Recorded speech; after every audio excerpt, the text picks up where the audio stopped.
Hey, Matt Davis, so glad to be talking to you. We've been talking about some of the challenges for small businesses and federal contracting, and what is the hardest situation to finance in GovCon?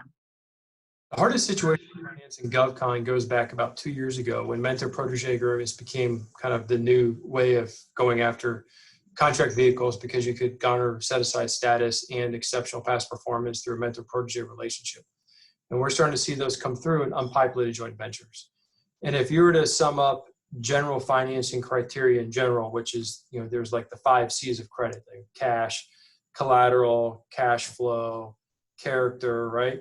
So now we've done a really good job of creating an unpopulated shell entity that has no employees, no cash, no equity, nothing. And that's the entity that's performing the work now. That is the hardest thing to finance because it has no collateral and it has no cash, no real people that are tied to it.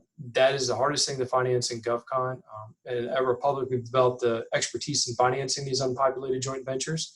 The size range of these contracts starting to come through now are pretty big.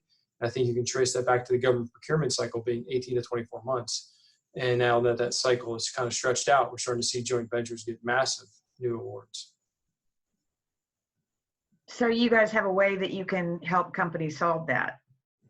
Yep, through our product, because we don't act as a lender, we can actually finance the joint venture and only isolate the JV and not involve the parent companies in providing capital to the JV and then thus to the parent parties. When lending becomes an issue, you're looking at cross-collateralization, contra accounts, recourse back to parent companies that creates kind of unequal playing ground. And our solution creates a nice, clean playing field for both parties to provide financing, typically for the small company, but also doing it in a way that protects the parent, the minority firm, but usually the bigger company from anything that go badly. Well, I can imagine that that's a big issue because nobody wants to attack all the legal sides of that and getting engaged in it. Mm-hmm. So let me ask you another question.